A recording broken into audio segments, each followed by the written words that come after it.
നിലമ്പൂർ ഉപതെരഞ്ഞെടുപ്പിൽ സ്ഥാനാർത്ഥികളെല്ലാം ആയതോടെ ഒരു ആവേശ പോരാട്ടത്തിലേക്ക് കടക്കുകയാണ്. ഇനി 15 ദിവസം കൂടെയാണ് തിരഞ്ഞെടുപ്പിന് നമുക്ക് മുൻപിലുള്ളത്.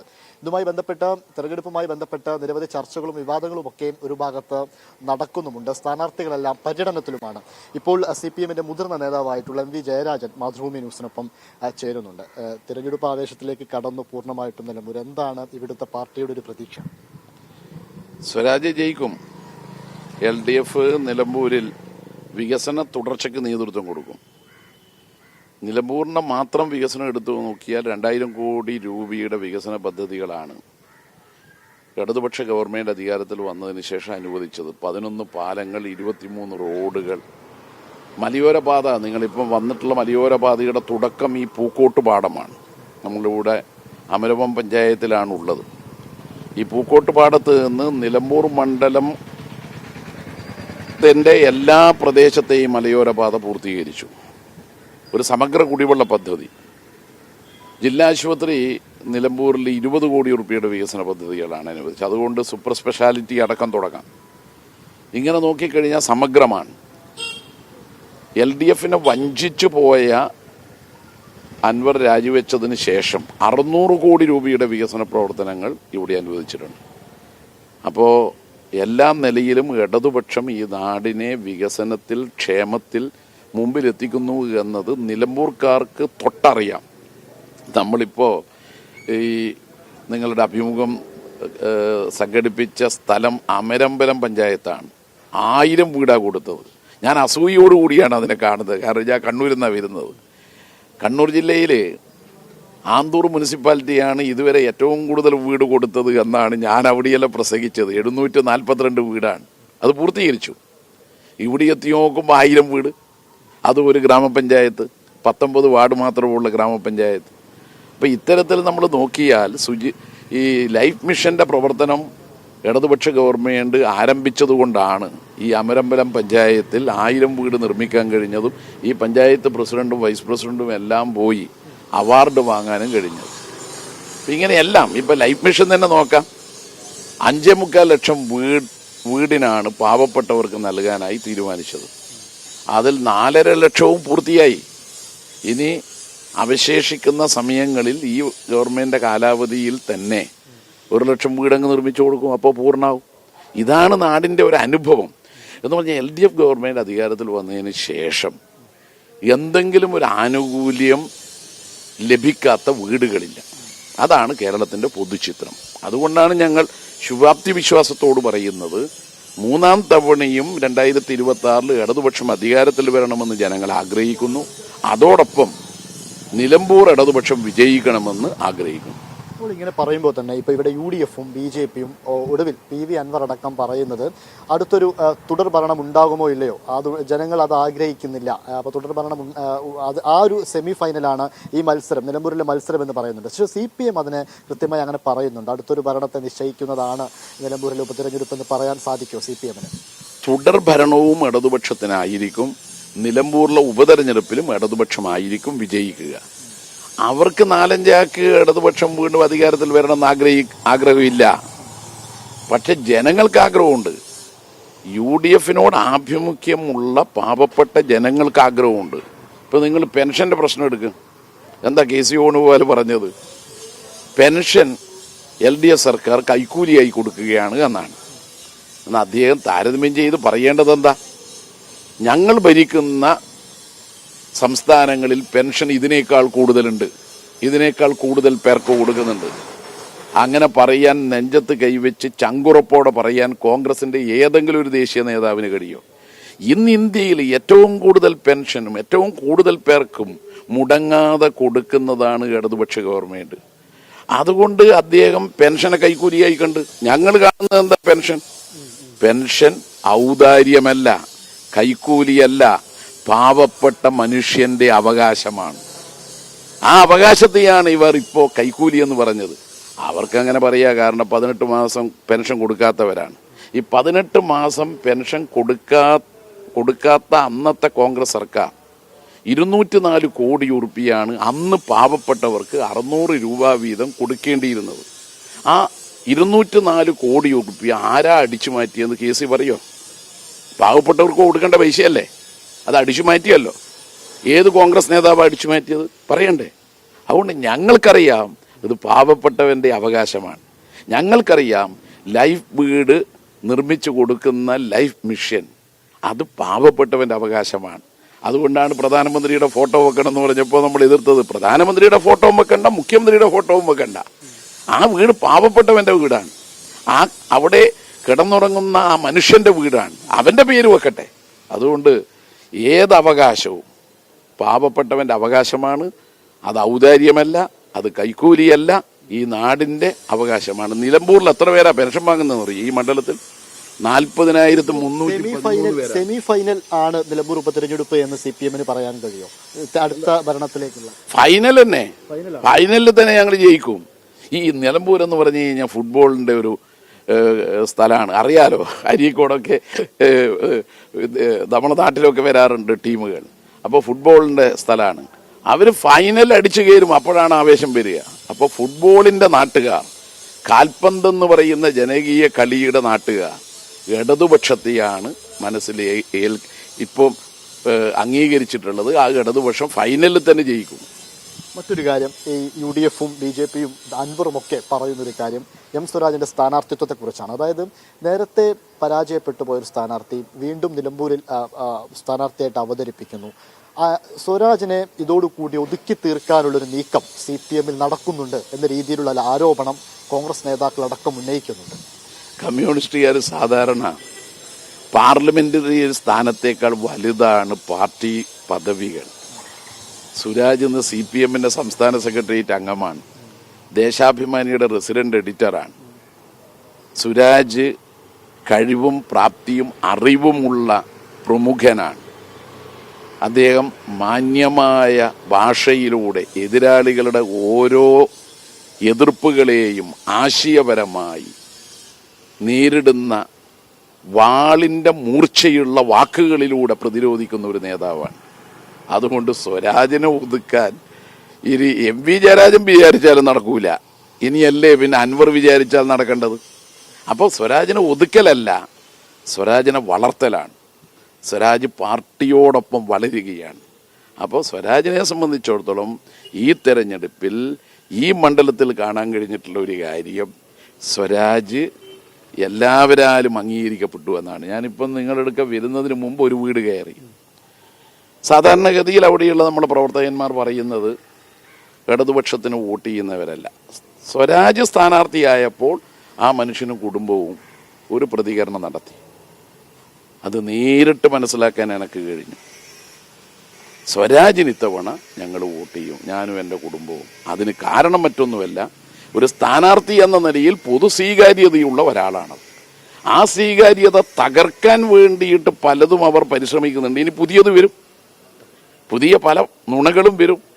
അതൊന്നും നിലമ്പൂരിലെ ജനങ്ങൾ ലേശില്ല. അതായത് 2018 ഇപ്പോൾ സോഷ്യൽ മീഡിയയിൽ കണ്ട 2018 CPI കൊടുത്തൊരു പ്രവർത്തന റിപ്പോർട്ടിൽ സ്വരാജിനെ കുറിച്ച് പറയുന്നുണ്ട്.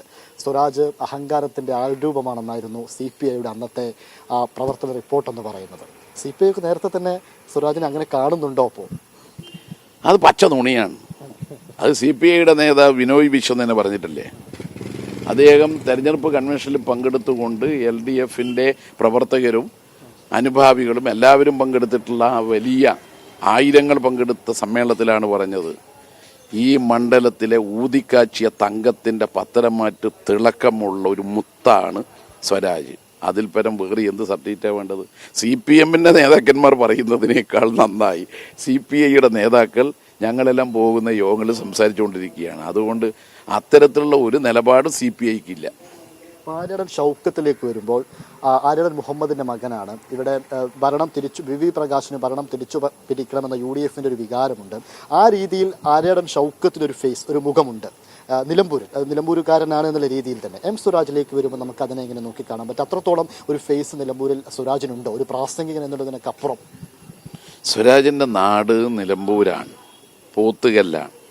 ഇന്നലെ പോത്തുകല്ലായിരുന്നു സ്വരാജിൻ്റെ സ്വീകരണ പരിപാടി. അദ്ദേഹം പഠിച്ച സ്കൂളിൽ നിന്ന് തുടങ്ങി ആ പഞ്ചായത്ത് ആകെ നോക്കുമ്പോൾ പേരെടുത്ത് പറയാൻ പറ്റുന്ന പരിചയമാണ്. ഞാൻ തന്നെ അന്തം വിട്ടുപോയി. ഞാനായിരുന്നു പര്യടന പരിപാടിയുടെ ആദ്യ ദിവസം ഉദ്ഘാടനം ചെയ്തത്. അത് നിലമ്പൂർ മുനിസിപ്പാലിറ്റിയിൽ. അപ്പോൾ ഉടൻ അദ്ദേഹം പേരെടുത്ത് വിളിക്കുകയാണ്, ശ്രീധരാട്ട, സരോജിനി എടുത്തി, ഇതാണ് അദ്ദേഹം അഭിസംബോധന ചെയ്യുന്നത്. എന്ന് പറഞ്ഞാൽ ഈ മണ്ഡലത്തിലെ ജനങ്ങളുടെ സുപരിചിതനായ ഒരാളാണ് സ്വരാജ്. ഷൗക്കത്തിനെ പറ്റി വ്യക്തിപരമായി ഞാനൊന്നും പറയുന്നില്ല, കാരണം അത് കമ്മ്യൂണിസ്റ്റുകാരുടെ ശീലമല്ല സ്ഥാനാർത്ഥിയെയോ പാർട്ടി നേതാക്കളെയോ വ്യക്തിപരമായി ആക്ഷേപിക്കാൻ. പക്ഷെ ആര്യാടൻ മുഹമ്മദ് ദീർഘകാലം ഈ നിലമ്പൂർ മണ്ഡലത്തെ പ്രതിനിധീകരിച്ചിരുന്നു. അദ്ദേഹം മന്ത്രിയുമായിരുന്നു. എന്നാൽ അക്കാലത്ത് പോലും നിലമ്പൂരിലെ വൈദ്യുതി പ്രശ്നം പരിഹരിക്കാൻ കഴിഞ്ഞിട്ടില്ല. വൈദ്യുതി വകുപ്പാണ് അദ്ദേഹം കൈകാര്യം ചെയ്തത്. ഇടതുപക്ഷം വേണ്ടി വന്നു നമ്മുടെ ഗിരിവർഗ മേഖലയിൽ വൈദ്യുതി എത്തിക്കാൻ. അതും ഭൂമിക്കടിയിൽ കേബിൾ വയറുകൾ സ്ഥാപിച്ചിട്ടാണ് ഗിരിവർഗ മേഖലയിൽ വൈദ്യുതി എത്തിച്ചത്. വലിയ ചെലവ് വരുന്ന ഒന്നാണത്. അങ്ങനെ ഇടതുപക്ഷം സമ്പൂർണ്ണ വൈദ്യുതീകരണം പൂർത്തീകരിച്ച ഒരു മണ്ഡലമാണ് നിലമ്പൂര്. ഇപ്പോൾ ഇടതടവില്ലാതെ നമ്മളൊരു transmission line Malappuram Nilambur 60 kV line upgrade ചെയ്ത് 110 kV ലൈനാക്കി. ഇതൊക്കെ ഇടതുപക്ഷം ചെയ്തതാണ്. അപ്പം അതുകൊണ്ട് ഉറപ്പിച്ച് പറയാം, വികസന കാര്യങ്ങളാണ് ചർച്ച ചെയ്യുന്നതെങ്കിൽ ഇടതുപക്ഷത്തിനായിരിക്കും ജനങ്ങൾ വോട്ട് ചെയ്യുക. അത് ഷൗക്കത്തിനല്ല.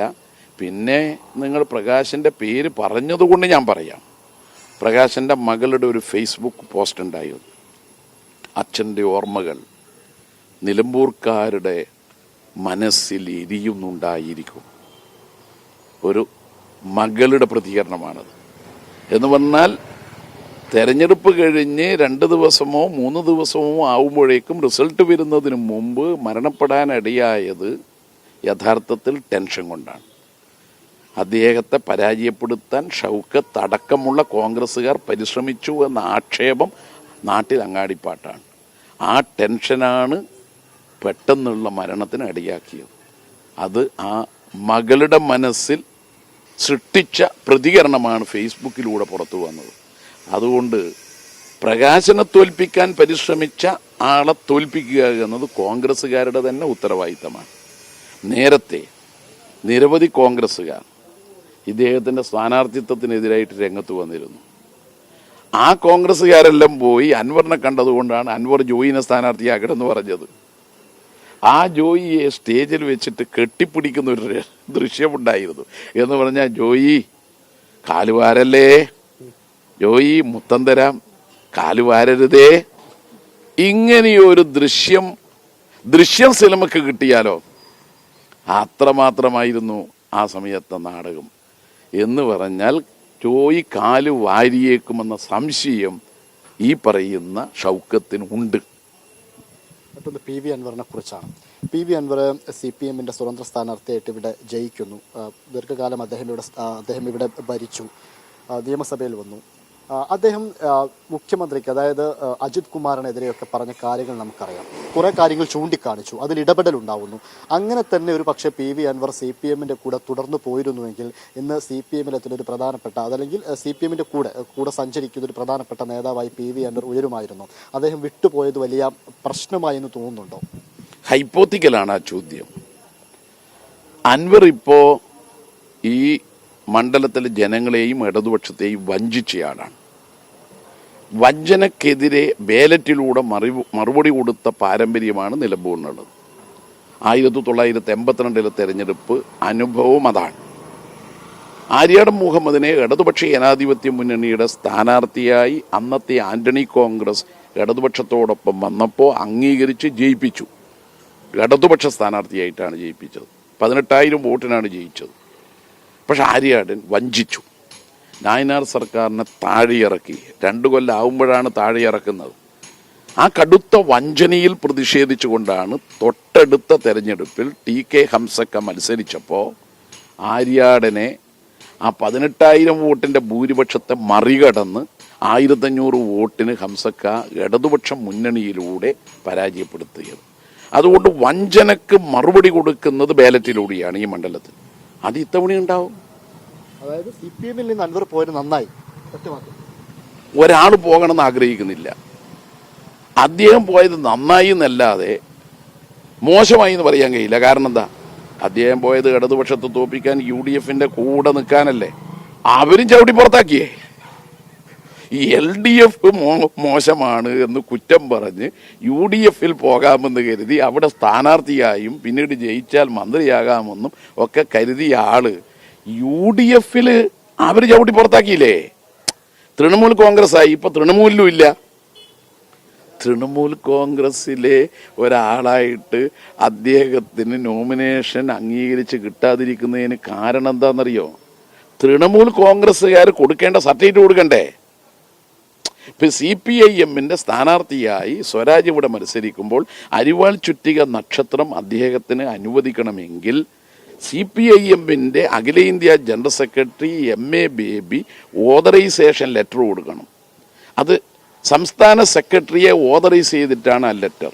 ആ ലെറ്റർ ഡൽഹിയിൽ നിന്ന് കൊണ്ടുവന്നത് ഞാനാ. ആ ലെറ്റർ ഇല്ലെങ്കിൽ സ്വരാജിന് CPM ഇടതുപക്ഷത്തിന്റെയും സ്ഥാനാർത്ഥിയായിട്ട് മത്സരിക്കാൻ കഴിയുമോ? അപ്പൊ അതുപോലെ അൻവറിനത് കിട്ടിയില്ലാന്നേ. തൃണമൂൽ കോൺഗ്രസ് ഈ സംസ്ഥാനത്തെ രജിസ്റ്റർ ചെയ്തിട്ടുള്ള ദേശീയ പാർട്ടിയാണ് എന്ന ലെറ്റർ ഉണ്ടല്ലോ, അത് ഈ ഓതറൈസേഷൻ ലെറ്ററാ. അതിവിടെ കൊടുക്കണ്ടേ? അത് കൊടുക്കാൻ പോലും കഴിയാത്ത, ഒരു നോമിനേഷൻ പോലും പൂരിപ്പിക്കാൻ കഴിയാത്ത തൃണമൂല് എങ്ങനെ അദ്ദേഹത്തെ സ്വീകരിക്കാൻ പോന്ന്? അതുകൊണ്ട് ഇദ്ദേഹം LDF വിട്ടു, അത് വഞ്ചിച്ചിട്ടാണ്. UDF പോകാൻ നോക്കി, കാല് പിടിച്ചു. അദ്ദേഹം തന്നെ പറഞ്ഞതാ, കാല് പിടിച്ച എൻ്റെ ദേഹത്ത് ചെളിവാരി എറിയല്ലേ എന്ന് അദ്ദേഹം പറഞ്ഞതാ, ഞങ്ങൾ പറഞ്ഞതല്ല. കാല് പിടിച്ചു നോക്കി, എന്നിട്ടും നടന്നില്ല. അവസാനം VD സതീശനെ തെറി പറയാൻ വേണ്ടി ഒരു ദിവസം പ്രത്യേകമായി തെരഞ്ഞെടുത്തു. ഇദ്ദേഹത്തെ എങ്ങനെയെങ്കിലും ഒന്ന് കൂടെ നിർത്തണം എന്ന് കരുതിയിട്ട് ഇനിയിപ്പം ഇദ്ദേഹത്തെ കാണാൻ അയക്കാൻ പറ്റുന്ന ഒരൊറ്റയാളെ കോൺഗ്രസിലുള്ളൂ, രാത്രി സഞ്ചാരി. അത് രാഹുൽ മാങ്കൂട്ടത്തിൽ. രാത്രി സഞ്ചാരത്തിന് ഗിന്നസ് ബുക്കിൽ അദ്ദേഹത്തിന്റെ പേര് വരും. അതിന് ഇനിയുള്ള ദിവസങ്ങൾ അദ്ദേഹം പോകുന്ന പല ആളുടെ വീടും നമുക്ക് കാണാം. അതുകൊണ്ട് കോൺഗ്രസിൽ പോലും രക്ഷ കിട്ടാത്ത അൻവറിനെ പറ്റി എന്ത് പറയാൻ?